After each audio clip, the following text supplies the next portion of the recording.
真正顶级的商业玩家从来不会在表面上公然掀桌子，他们最擅长在祭坛上面带微笑的和对手弯的血为盟，转过头就能在商战战场上白刃相接，毫不留情。在这个充满博弈的现实世界里，你的底牌或许是智谋，但你最终能走多远的底色，一定是个人的风骨。2000多年前的《左传》就是这样一本剥开温情面纱，直击残酷人性的底层生存指南。当年的孔子写《春秋》只有1万多字，文字极其高冷，记录一场惊天动地的国君谋杀案，往往只用寥寥3个字，高冷的像一份只有干瘪数据的年终财报。而《左传》则用整整18万字的硬核篇幅，把这3个字背后的阴谋、背叛、挣扎、痛苦以及最后的血腥场面，像电影推拉镜头一样清晰地呈现在你面前。它不仅仅是在冷冰冰地记录历史，更是在用最深邃的视角审判人性。要彻底读懂这部神作，我们首先必须拆解一个贯穿始终的核心关键词，那就是礼仪的礼。在西周初期，整个中国社会就像是一台精密运行的机械钟表。周天子作为掌握最高决策权的董事长，把土地和资源分封给各位亲戚和功臣，大家在各自的岗位上各守本分，大到祭祀天地时乐器的演奏节拍，小到每天吃饭时桌上摆放的青铜鼎数量，全部都被精确写入了这套系统的核心代码里。那时候的礼绝不是简单的客气或者酒桌文化，而是一套极其严密的社会操作系统。但是到了《左传》所记载的春秋时期，这套历经数百年的系统突然彻底死机了。西周由于内部管理荒唐而宣告灭亡，周平王被迫将总部东迁。虽然他名义上还是董事长，但实际上手里的核心资产已经缩水到了一个县的规模，经济彻底破产，军事完全瘫痪。这就像一个原本威严的家族大家长突然中风瘫痪在床，而且兜里没有1分钱。这时候，家里那几十个身强力壮、手握重兵的诸侯儿子们，心思自然就彻底活泛了起来。书里频繁出现的礼崩乐坏4个字听起来非常抽象，如果我们用现代商业博弈的冷酷视角来观察，完全可以将其拆解为3个极其具体的秩序重构层面。第一是血缘信任纽带的彻底断裂。原本大家都是同姓宗亲，在创业初期讲究长幼有序和家族温情，但当土地和人口变成最核心的争夺资产时，为了抢夺地盘和最高控制权，哥哥可以毫不犹豫地毒死亲弟弟，儿子也可以冷酷地放逐亲生母亲，家庭温情在绝对利益面前被撕得粉碎。第二是等级阶层秩序的公开颠覆。按照当年的系统设定，天子用9鼎，而诸侯只能用7鼎。但在春秋时期，稍微有点实力的大区经理家里摆的鼎比总部的董事长还要多。这种公然僭越绝对不只是为了满足虚荣心，而是一种赤裸裸的权力宣示，意思是你的位置我随时都可以坐。第三是竞争规则的彻底流氓化。早期的战争更像是一场讲究风度的武装体育比赛，双方甚至会提前约好时间和地点，开打前主将还要互相敬酒致意。如果对方的战车在泥地里坏了，你甚至得停下来等人家修好再接着打。但随着市场竞争的白热化，这种贵族精神迅速烟消云散，大家开始疯狂玩偷袭，玩诈降，玩大规模的降维打击。从当年的点到为止，变成了如今的你死我活。虽然旧的规矩在全县崩坏，但有趣的是，当时的野心家们依然没有一个人敢公开宣布自己不讲规矩了。这就是春秋时代最迷人也最虚伪的地方。哪怕一个诸侯心里想的是吞并邻国、抢夺资源，他嘴上也一定要大声疾呼自己是为了维护周天子的尊严，是为了惩罚那个不守规矩的破坏者。这就是所谓的尊王攘夷。为什么他们要花这么大的力气去演这出戏？因为在那个新旧交替的时代，礼依然是整个社会公认的底层算法和信用背书。如果你完全不讲理，你就会被贴上野蛮人的标签，其他大厂就会联合起来对你进行联合制裁。于是整部《左传》就演变成了一场史无前例的名分保卫战与利益掠夺战的混合体。大佬们在祭坛上表现得越是义正言辞，在战场上就越是刀刀见血。这种巨大的反差构成了极强的戏剧张力。在这样一个规矩正在失效、欲望正在膨胀的乱世转型期，第一个登场并惊艳岁月的顶级玩家，并没有依靠宏大的叙事，而是从一场极其私密、极其尴尬的家庭矛盾中走出来的。郑国的开国君主把王位传给了郑武公，他娶了申国的女子武姜。武姜先后生下了2个儿子，大儿子叫寤生，二儿子叫共叔段。寤生这个名字在古文里的意思就是倒着出生，用现代医学术语来说，就是严重的难产。在那个医疗条件极其简陋的古代，这场难产差点要了母亲武姜的命。就因为这场身体上的剧痛和阴影，武姜对大儿子产生了一种近乎病态的偏见与厌恶，反而把所有的溺爱和资源都倾注在了小儿子共叔段身上。当大儿子郑庄公艰难继位之后，生母武姜便开始公开为小儿子索要各种核心封地。他先是要了军事要塞之地，郑庄公敏锐地拒绝了。随后武姜又要了土地肥沃、规模巨大的京地，郑庄公这次竟然顺从地把地方封给了弟弟。这时候郑国的高管团队彻底坐不住了，老臣季仲立刻站出来，指出这完全不合公司的合规章程，京地的规模太大，简直就是养虎为患。而郑庄公却回了一句极其虚伪，但也极其高明的话。他说：“这是我妈想要的，我怎么能避开这个祸害呢？”接下来的几年里，小儿子共叔段在京地疯狂扩建城墙，招兵买马，收编周边的基层管理权限。高管们一次又一次焦急地劝郑庄公赶紧出手制裁，郑庄公却始终像个没事人一样，只是冷冷地说了那句流传千古的名言：“多行不义必自毙。”你且等着看吧。这里我们必须深度拆解郑庄公的冷酷底层逻辑。如果他提前动手防范，在道德层面上他就会变成一个残害同胞兄弟、忤逆母亲的不孝之子；在政治上会彻底失去合法性。但如果他选择隐忍，主动给弟弟提供各种越权的便利，等弟弟把坏事做绝，把反叛的罪名彻底坐实，他再动手就是大义灭亲的圣明君主。他在耐心地等待一个最佳时机，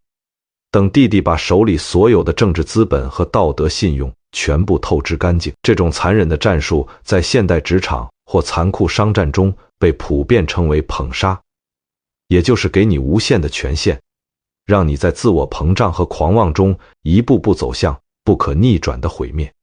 终于，共叔段以为时机成熟，悍然发动了武装叛乱，准备内外夹击。而早已在暗中布好全局的郑庄公瞬间发动雷霆出击，共叔段兵败如山倒，最终落得自杀逃亡的悲惨下场。紧接着，郑庄公把那个一心想除掉自己的亲生母亲武姜软禁了起来，并且发下了不到黄泉绝不相见的绝情毒誓。但没过多久，这位现实主义的君主就后悔了。这倒不是因为他突然天良发现变得孝顺了，而是因为他敏锐地察觉到，作为一个志在行业称霸的顶级领袖，放逐生母是一个巨大的公关灾难和政治污点，这会让他彻底失去道德高地。就在这个尴尬的时刻，聪明的高管颍考叔登场了。他利用纯孝的名义，给老板送来了一个完美的台阶。他建议挖一条深邃的地道，直到挖出地底的泉水，让母子两人在里面见面，这样不就完美规避了黄泉相见的誓言了吗？于是郑庄公和母亲在地道里完成了高调的和解，这在历史上被称为皇权建母。这里的权力伦理展现得淋漓尽致。郑庄公需要维持自己的道德人设，颍考叔便及时送上技术支持。所谓的至高誓言，只要通过挖地道这种技术性手段，就可以被完美规避。规则在实力和智谋面前变成了可以随意拿捏的橡皮泥。郑庄公凭什么能被称为春秋第一小霸？就因为他在那个礼崩乐坏的初级转型阶段，率先玩明白了以绝对实力为核心，以传统礼仪为幌子的生存法则。他不仅能用高超的权谋搞定复杂的家务事，在国际市场上更是个出了名的硬核刺头。周天子想削减他的管理权限，他就直接派人去抢收周天子地盘上的庄稼。周天子面子挂不住，带兵来打他。他不仅在正面战场上打赢了，甚至还一箭射中了周天子的肩膀。但他最让人佩服的绝不是他的武力，而是他中箭后的逆向操作。他在射中天子的当天晚上，就立刻派了高规格的代表团去慰问天子，给了对方一个体面的下场。他的行为逻辑非常清晰，面子和名义随时可以给足你，但是里子、土地和核心权力我绝不可能放手。郑庄公的传奇经历告诉我们，春秋时代的序幕是由最彻底的实用主义拉开的。对下他用冷酷的捧杀消灭异己，对内他用皇权建母修复崩塌的人设，对外他用硬核对抗与事后安抚维持动态平衡。他是那个时代最清醒的现实主义独行者，亲手撕开了温情脉脉的周礼面纱，露出了血淋淋的实力本位。郑庄公虽然手段高明，但他的格局终究只是小打小闹，只能在现有的存量市场里维持自身的相对优势。如果想要真正称霸天下，建立一套能够维持100年国际新秩序的大格局，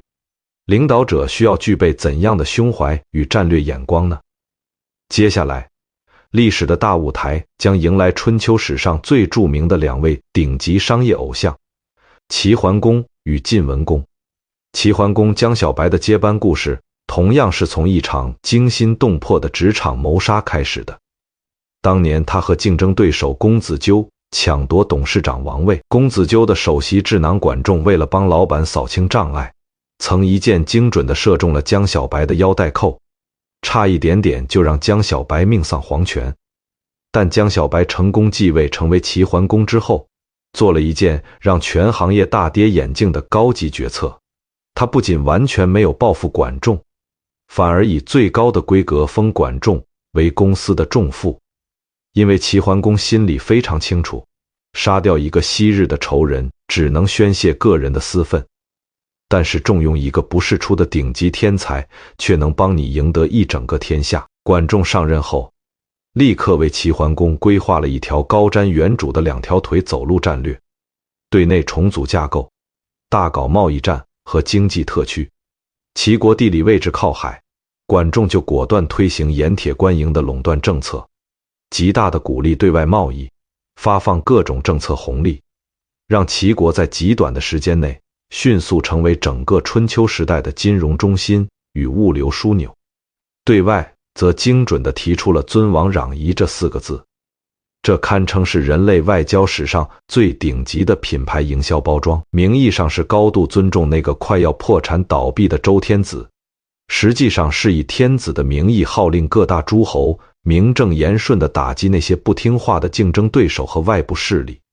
齐桓公的霸业本质上就是专业的人做专业的事，他自己负责在台前当光鲜亮丽的偶像，搞高端大气的国际外交，而管仲则负责在后台疯狂跑系统，做业务增长与制度优化。如果说齐桓公是含着金钥匙，起步就是高配的富二代，那么晋文公重耳则拿到了有史以来最悲惨的职场底层剧本。因为晋国长期的内部权力斗争，已经43岁的重耳被迫开启了漫长而绝望的国外流亡生涯。他带着一帮核心兄弟，像乞丐和难民一样，在各个诸侯国之间流窜。在魏国的时候，他穷得连饭都吃不上，只能低声下气地管当地的农民要口饭吃。结果人家不仅不给，还轻蔑地给了他一筐黄土。在曹国的时候，他甚至在洗澡时被曹共公公然偷看，仅仅是因为对方好奇他的肋骨是不是像传说中那样连成了一片。这是《左传》全书中最动人也最写实的部分，他毫无保留地记录了一个中年男人在社会底层最不堪、最狼狈的挣扎，但也清晰地记录了这些常人难以想象的狼狈是如何一步步打磨出一个顶级霸主坚不可摧的钢铁意志的。重耳在流亡期间，身边始终死心塌地地跟着赵衰、胡延、贾陀等一帮当时最顶尖的行业精英。为什么这些天才甘愿陪着一个穷困潦倒的老头子在荒原里吃了整整19年的土？就因为重耳身上有着一种无与伦比的领袖人格魅力，他能够毫无保留地听取逆耳的忠言，并且在极度匮乏和屈辱的绝境中，依然保持着大厂贵族的优雅风度与底线。当他一路流亡到实力强大的楚国时，楚国董事长问他，以后如果你成功回国掌权了，打算怎么报答我当年的收留之恩？重耳不卑不亢地回答，如果未来我们两家不幸在市场上开战，我一定会先主动退避三舍，也就是主动撤退90里。后来在决定命运的城濮之战中，面对楚国的步步紧逼，已经成为晋国最高决策者的重耳真的兑现了当年的诺言。这绝对不单单是守信用，更是一场极其高级的现代心理战。我主动撤退是因为我信守当年的承诺，你在后面穷追猛打则是你不讲道义。这让晋国在舆论上瞬间占据了绝对的道德高地。为什么《左传》在字里行间如此推崇齐桓公和晋文公？因为他们不再满足于盲目的弱肉强食，而是建立了一套基于顶层信用的国际市场新秩序。在他们出现之前，诸侯之间是毫无规则的野蛮吞并；在他们出现之后，大家发现只要遵从霸主制定的行业标准，小公司可以不用担心被随意合并，大企业也可以名正言顺地收取合理的管理费。然而历史最残酷的地方在于，《左传》不仅详细记录了他们的辉煌，也毫无保留地写下了他们的黯然落幕。齐桓公晚年偏听偏信，宠幸小人，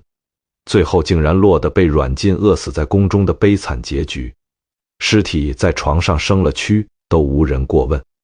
晋文公虽然霸业长青，但他死后，晋国也慢慢陷入了卿大夫等中高层高管夺权的内耗怪圈。这给所有的听众留下了一个极具深意的制度性思考：如果一个庞大系统的运转完全依赖于某个明君个人的道德修为，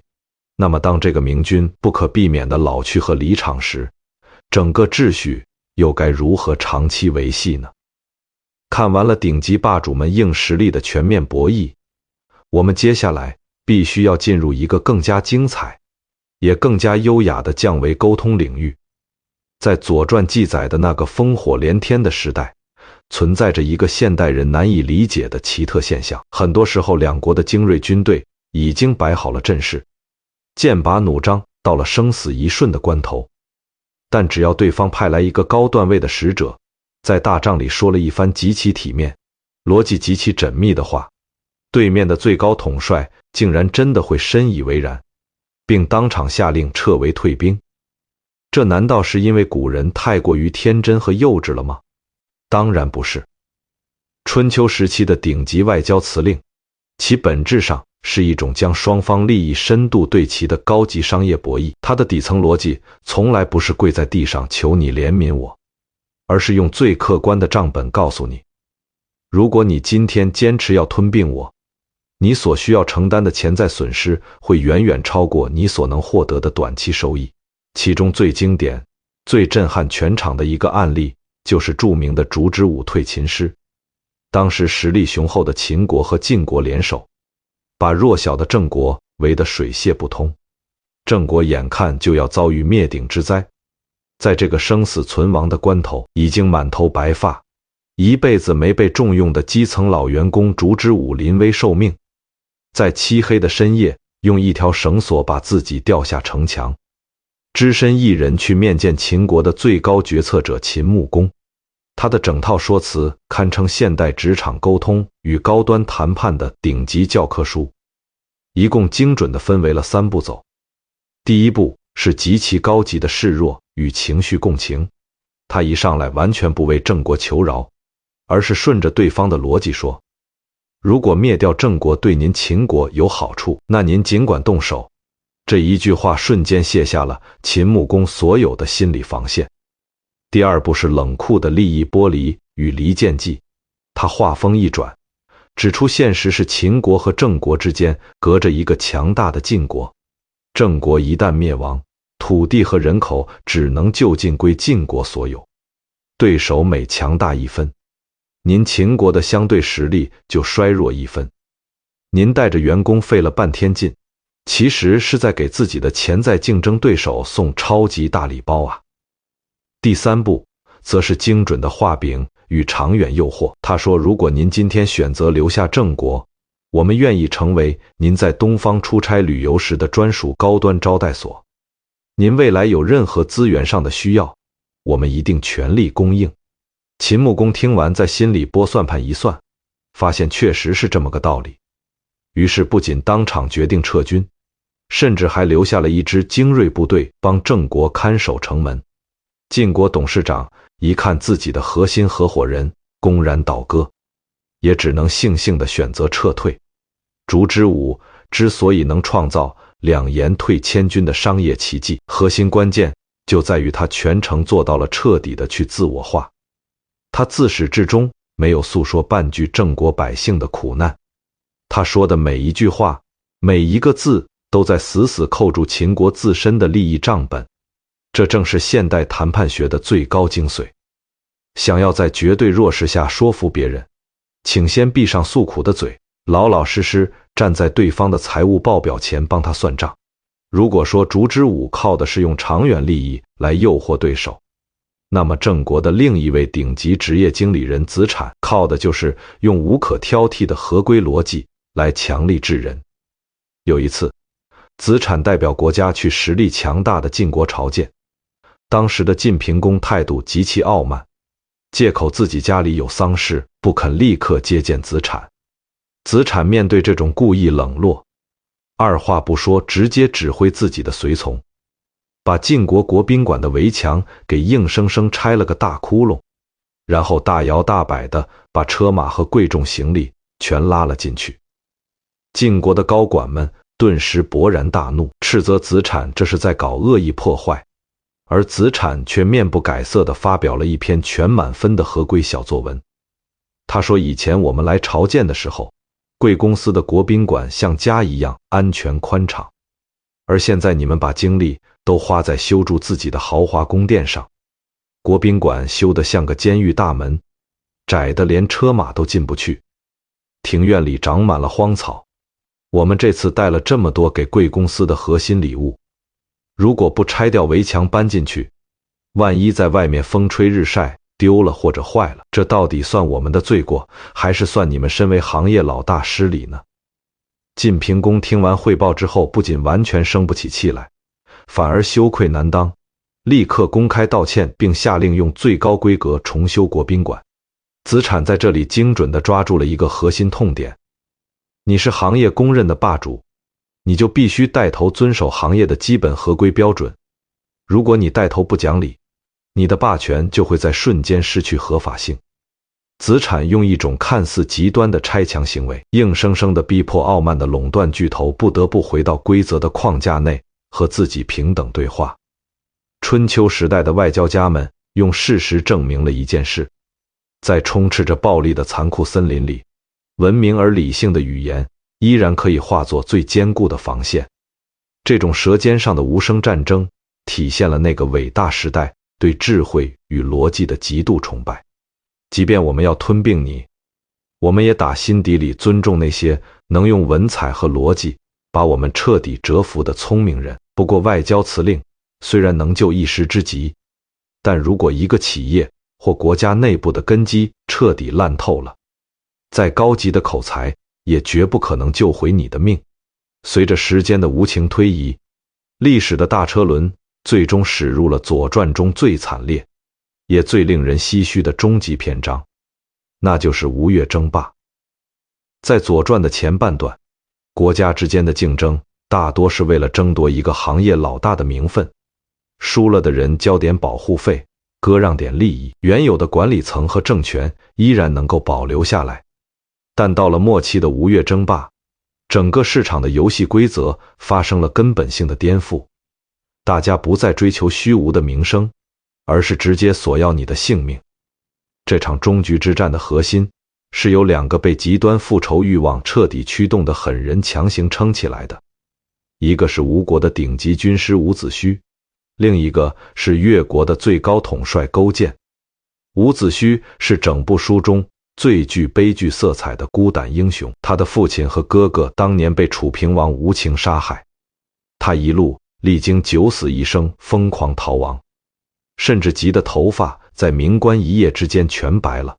最终他成功辅佐吴王阖闾攻破了楚国的首都。为了宣泄心中积压多年的滔天仇恨，他竟然掘开了楚平王的坟墓，对着尸体疯狂鞭尸了整整300下。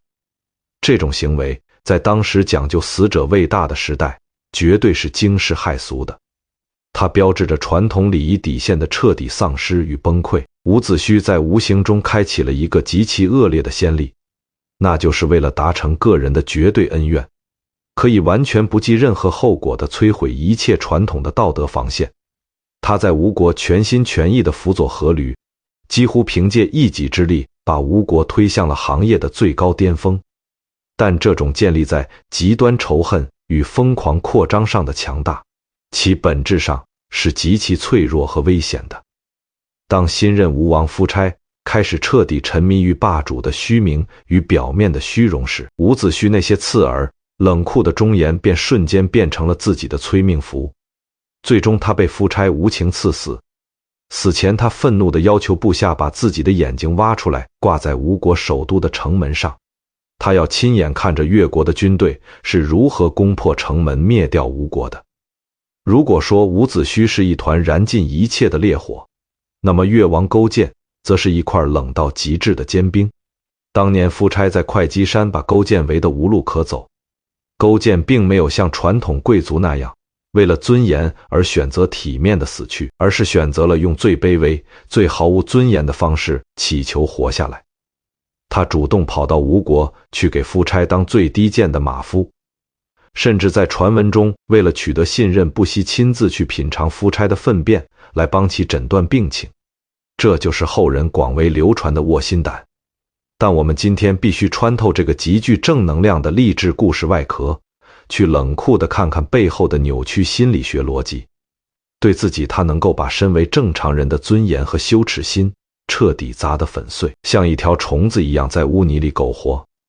对别人，他在夫差麻痹大意释放他回国之后，表面上年年恭恭敬敬地送去海量礼品与绝世美女西施，实际上却在后方进行着一种近乎恐怖的极端社会动员，全国上下甚至出台了不生孩子就要被处罚的极端政策，疯狂储备廉价的战争兵员。公元前473年，隐忍到极致的勾践终于等到了致命一击的机会，以雷霆之势彻底灭掉了吴国。夫差在自尽前用衣服死死遮住了自己的脸，因为他觉得自己实在无颜去面对城门上伍子胥的眼睛。而勾践在赢得这场终极胜利之后，立刻做了一件让人毛骨悚然的事，他马上挥起屠刀杀掉了陪自己同甘共苦的顶级功臣文种，逼得另一个绝顶聪明的高管范蠡不得不连夜收拾行李驾舟逃亡。这是《左传》在全书结尾处给所有人留下的最冷峻、最清醒的博弈思考。当一个人为了获取成功，可以长期忍受常人根本无法想象的巨大屈辱和降格时，他的内心其实早就已经高度异化和扭曲了。他不再相信世界上有任何真正的温情，也不再愿意遵守任何公共的规则与底线。勾践的黑化与胜利，标志着那个曾经温文尔雅、讲究体面与风度的春秋时代彻底拉下了帷幕，而那个只信奉兵不厌诈、唯结果论，只要能赢就可以不择手段的残酷战国时代，正式开启了他的血腥统治。听完了《左传》中这些跨越200多年、惊心动魄的顶级商战与人性故事，我们绝对不能仅仅把它当成茶余饭后的八卦来听。清代的大才子刘熙载曾经一针见血地指出，《左传》最厉害的硬核地方，就在于它在字里行间清晰地写明了世界运行的因果法则。如果我们要从这部万世史学名著中提炼出3条可以直接指导现代生活与职场人际交往的生存法则，我认为是以下至关重要的3点。第一条法则叫做预判思维，也就是细节里的蝴蝶效应。在《左传》的世界里存在着一种近乎神奇的超能力，叫做论人。书中的那些顶级智者，往往能够通过一个人吃饭时的微小姿势、说话时的微妙语气，或者一次看似无伤大雅的礼仪疏忽，就能极其精准地预言一个国家的未来走向或一个人的最终死期。这绝对不是什么江湖算命的迷信，而是一种基于海量样本积累的极度敏锐系统预判思维。在这些智者看来，任何人的行为逻辑都是高度连贯和闭环的。如果一个董事长在企业祭祀或者核心会议上心不在焉，说明他内心深处毫无敬畏心；如果他在宴请合作伙伴时傲慢无礼，说明他缺乏最基本的同理心；如果他在制定企业战略时朝令夕改，说明他骨子里根本没有契约精神。那么他的整个管理系统迟早会在未来的某一天迎来彻底的崩溃。这种预判思维深刻地启示我们，现实生活中所谓的突发意外，往往只是长期坏习惯不断累积后的必然结果。去观察一个合作伙伴或相亲对象是否靠谱，千万不要看他在签约仪式或高档餐厅里精心包装的豪言壮语，而要死死盯住他在处理微小利益冲突或面对底层服务人员时的本能反应。第二条法则叫做利益对齐，这是说服力的终极逻辑。在前面外交辞令的章节中，我们清晰地看到，无论是烛之武还是子产，他们之所以能够实现降维打击般的沟通结果，完全是因为他们彻底看透了地缘政治中利益的真正流向。书中的顶级博弈高手从来不会跟你玩苍白的道德绑架和感情牌，他们深知在这个充满竞争的丛林世界里，每一个人、每一家企业都是由最核心的利益驱动的。当你想让强大的对手主动撤退时，你千万不要去哀求他，而是要清晰地告诉他，留着我能让你的利益实现最大化。当你想让坚固的盟友出兵相助时，你也不要去强迫他，而是要理智地分析，如果今天你选择作壁上观，你的邻居就会在明天变成你最大的生存威胁。这就是利益对齐的力量。只有当你把自己的核心诉求完美地包装成对方长远利益链条上不可或缺的黄金一环时，你的说服力才会变得坚不可摧、无懈可击。第三条法则叫做信用溢价，这是乱世转型期中最稀缺的红利。在那个礼崩乐坏、人人都在玩弄权谋、疯狂搞欺诈与突袭的转型时代，似乎耍小聪明才是生存的捷径。但历史的发展呈现出了一个极其诡异的反直觉现象，最终能够成就长久霸业、让公司做大做强的，反而始终是那些在绝境中依然坚持信与义的硬核玩家。晋文公重耳因为死守当年的流亡承诺，选择退避三舍，不仅没有输掉战争，反而赢得了全行业所有诸侯的由衷尊重，奠定了晋国长达100年的霸主地位。齐桓公因为坚持不背弃当年在落魄时许下的微小诺言，才让全天下的顶级人才趋之若鹜地前来投奔。这里的底层逻辑其实简单到了极致。当周围所有人都在为了短期利益而不讲信用，频繁掀桌子的时候，信用在瞬间就变成了整个市场上最昂贵也最稀缺的奢侈资产。一个坚持讲信用、有底线的人，能够凭借一己之力极大地降低全行业的信任交易成本，从而吸引到市场上最优质的合伙人与核心资源。这在现代博弈论中被公认为长期重复博弈下的最优进化策略。虽然在短期内靠耍小聪明和坑蒙拐骗能够获得一些快钱和微利，但如果我们把时间的跨度拉长到200年的维度来看，那些频繁透支自身信用的企业和国家，比如极端的吴国和越国，最终都不可避免地走向了彻底的自我毁灭。整部《左传》洋洋洒洒18万字，其实自始至终都在深刻地讨论一个最核心的终极命题，那就是权力的边界到底在哪里。郑庄公虽然在家族内斗中赢了亲弟弟，却在历史上输掉了至关重要的孝道名声。夫差虽然在前期的全面战争中彻底打赢了越国，却因为自身的极度傲慢而最终输掉了整个国家。真正顶级的行业智者，比如管仲和子产，他们一辈子其实都只在坚持做一件事，